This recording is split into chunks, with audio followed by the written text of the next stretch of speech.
There's a paper out in Nature today from the Gladstone in San Francisco showing that the Omicron variant doesn't induce immunity against any of the other variants. And I'm curious if, looking forward, if that might have impacts on continuing to talk to Americans about vaccination or other issues.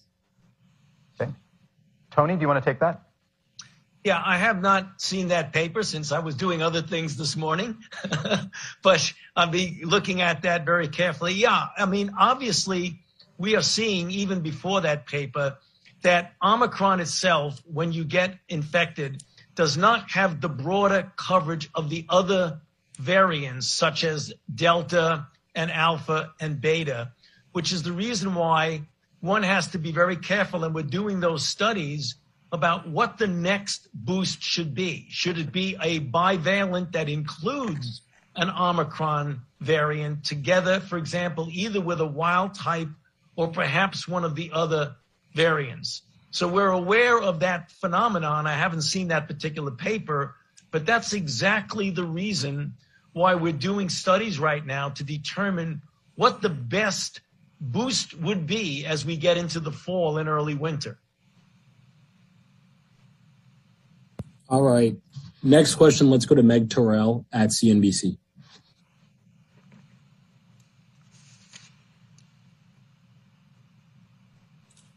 Hi, well, thank you. I wanted to ask about this phenomenon we're seeing with Paxlovid rebounds, which seems potentially rare. Pfizer says they saw it about 2% in their clinical trial, but we hear a lot about it.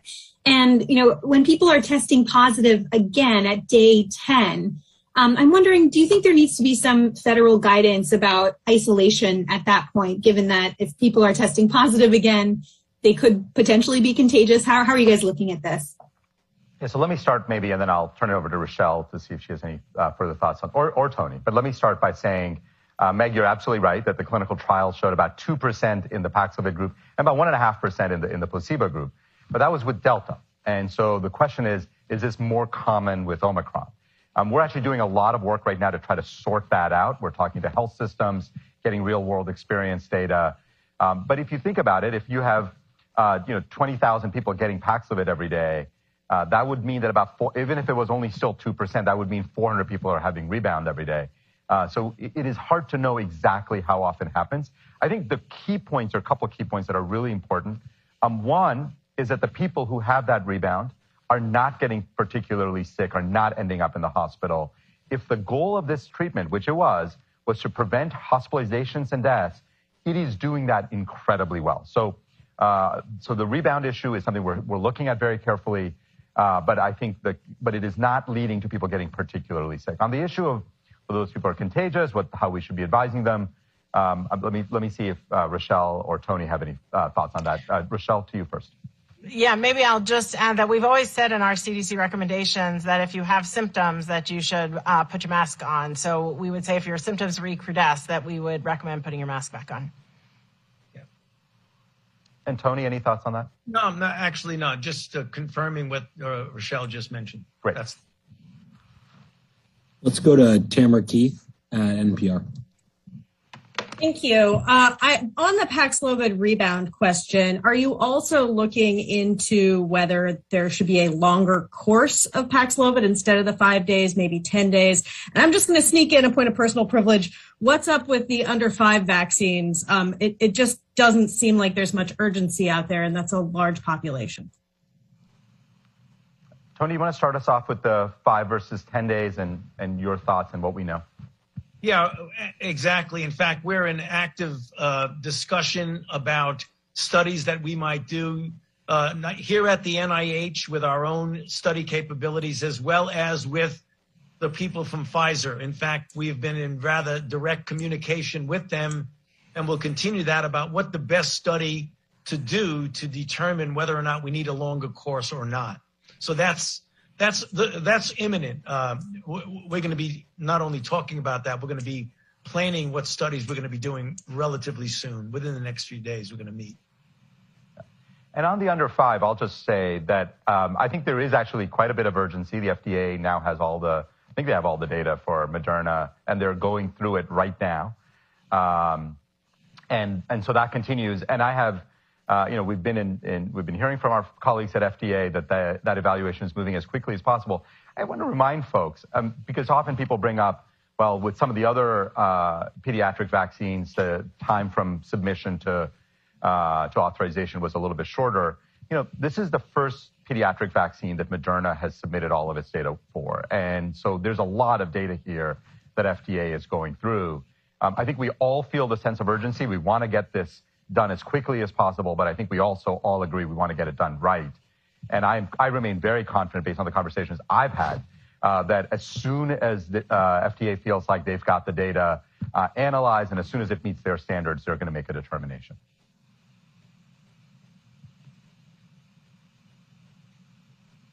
All right, next question, Kevin. Let's go to Josh Wingrove at Bloomberg. Hi there, good morning, and thank you for doing this. Just briefly to clarify, Dr. Jha, what you just said there, is it your expectation then that pediatric vaccines for under 5s will be rolled out separately regardless of manufacturer, or is the thinking still that it would confuse or potentially confuse parents to have one arrive before the other? And then secondly, I'd like to circle back to the question of ordering the bivalent vaccines if, in fact, that becomes available. What are the steps? When would you have to enter talks with these companies? If you don't get money from Congress in the coming weeks, is there anything you can do? Can you get in line, with dollars from the seat cushions or what have you? Can you give us an update on sort of what the immediate term looks like on that without funding from Congress if it doesn't come through? Thank you. Yeah. Well, on the FDA under 5 question, what I've heard, and again, this is really driven by FDA and appropriately so driven by FDA.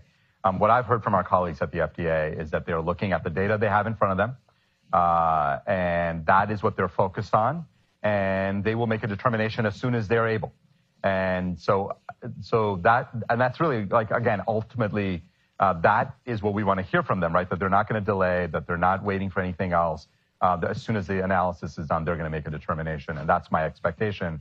And our job is to make sure that as soon as FDA makes its determination, it'll go over to the CDC. As soon as CDC makes its determination, if the determinations are that kids should be getting these vaccines, we will make sure that those vaccines are widely available as quickly as possible for kids under 5.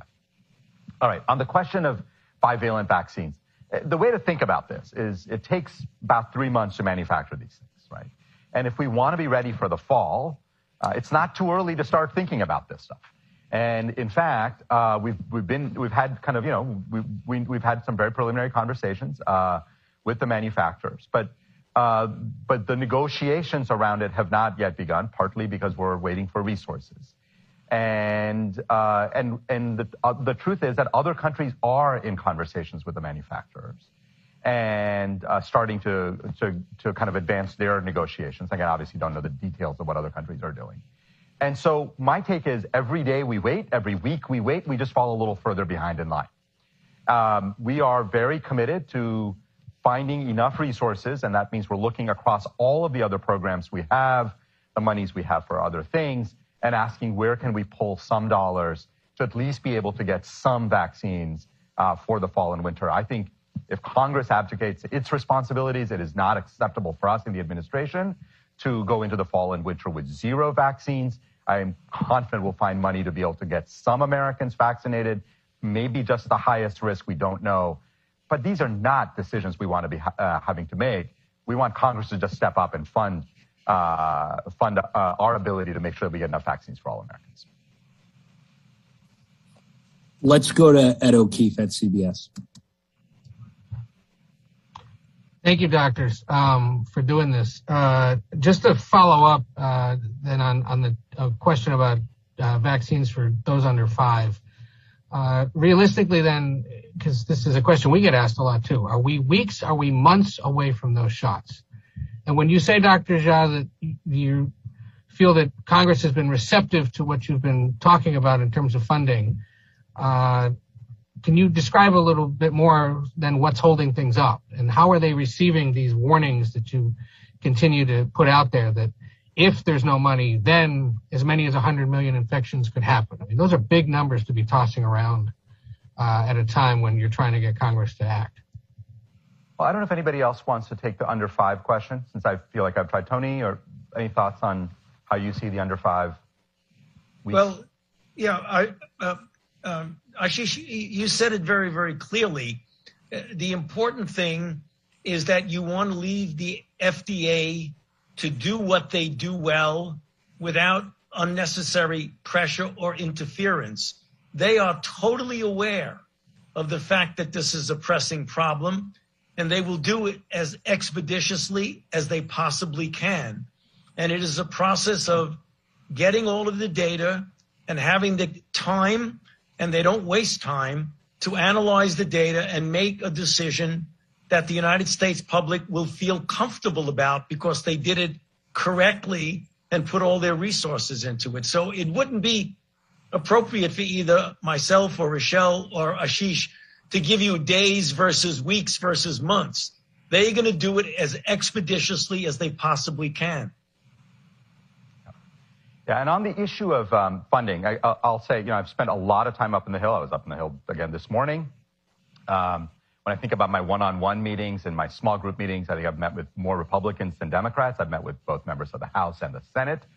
And what I've been laying out for folks is what we need the resources for, and what the consequences are of not getting those resources, what it means for what the fall and winter may bring. There's a range of models out there of what we might see in the fall and winter. We have got to plan for a range of scenarios, including we have to plan. It would be irresponsible for us not to. We have to plan for a scenario where we don't get any more resources from Congress. I think it'd be terrible. I think we would see a lot of unnecessary loss of life if that were to happen.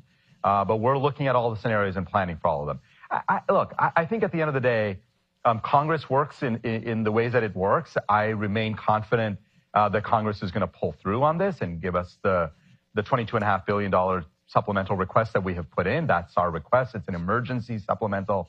And I remain confident that Congress will stand up and provide the resources that we need to protect the American people. All right, we're going to get through as many questions as possible. One question per person. Let's go to Zeke Miller. Thank you all for doing this. Do you expect the current uptick in Omicron-related cases to continue as we hit the summer and the busy travel months ahead? Should people begin reconsidering any plans that they have? Should they, pack masks given the uncertain situation? And then particularly heading into the fall and winter, Dr. Jha, you mentioned you're planning for a range of scenarios and it can lead to unnecessary loss of life. Is there a number that you can put in a range of how many unnecessary deaths there could be without the resources that you say you need in order to fight the virus? All right, I will see if Tony or Rochelle. Rochelle, any thoughts on kind of the summer and expectations and people should be packing masks or not? Yeah, maybe I'll just sort of point back to our COVID-19 community levels map, which demonstrates right now some areas of increased infection and hospitalization in the Northeast, in the Eastern Corridor, as well as in the upper Midwest. But what we've seen with prior increases in infections in different waves of infection have demonstrated that this travels across the country and has the potential to travel across the country. So I think the important thing to recognize is that we actually have the tools to prevent it. And so we would ask you to wisely use these tools to we've always said, put your mask aside when infection rates are low and pick it up again when infection rates are higher. We know that we have vaccines and boosters. We know we have treatments. We know that people can use tests before they gather so that they can work towards making sure that you have an environment that is a safer environment. And so we would ask people to engage in all of the activities that they want to engage in, but to do so wisely. Do so when you're up to date with your vaccines, when you've tested before you gather, and if you have a high risk of infection in your area, to put on that mask before you gather. And I think, Zeke, you asked about estimates. Look, it's hard to make precise estimates about what's going to happen in the fall and winter. And right now, what we've been doing, because we've got to do scenario planning, is we've been talking to modelers. We've been looking at internal models. Most modelers don't have models that go as far out as November, December, January. We expect those models to start coming out over the summer. So we've been trying to get some preliminary data because from a policy point of view, We can't go into September without having a sense of what the fall and winter will bring. And the estimates right now are large. I mean, sort of are wide. And if you think about it, what's driving those estimates is how much immunity, for instance, did BA1.1, the big wave we saw, how much did that actually generate? If it generated a lot of population immunity, then we're going to see fewer infections into the summer, fall, and winter. If it generated only a modest amount of immunity, we're going to see more infections. What will happen with mitigation? Are we going to put in any more mitigation, or will mitigation remain relatively low? There's a bunch of factors that will drive what happens. I also think, are we going to have a new generation of vaccines that we're going to be able to deliver for the American people? That will make a big difference in the fall and winter. If we have no new generation of vaccines, or very few, or only for the highest risk individuals, that will also make a difference. So there's a lot of factors here. We're trying to scenario plan across all of them. We're not trying to get into the prediction business. We're getting much more into the scenario planning business to make sure that we know what may be ahead of us so we can plan for it, and obviously also lay those out in front of Congress so they understand that if they choose not to fund, or if they choose not to fund appropriately with the resources we need to protect the American people, that what the likely consequences of that might be. Last question. Let's go to Jeff Mason at Reuters. Thanks very much. My question is sort of a broad one about eligibility for both the treatments and for the vaccines. Dr. Jha, you mentioned talking to doctors and the fact that Paxlovid is available for a lot of people, but at least anecdotally, a lot of doctors are telling folks that they're not eligible for it. Is that a disconnect between the administration and doctors not knowing, or is the supply maybe not as great as you are suggesting? And then broadly also on vaccines, Dr. Walensky, you mentioned the fact that if people are eligible, they should be getting that next boost. What about people who are under 50? There are lots of people certainly in that age group who are getting Omicron again, who would like to take another vaccine or a booster. Will the eligibility open up for them as well? All right, so let me start by talking about treatments, and then maybe I'll turn it over to Rochelle for thinking about vaccines and eligibility. Jeff, the way I think about this is, and as I said earlier, when we first got authorization for Paxlovid, we had very, very limited supply. So the messaging was keep it for the highest risk people, right?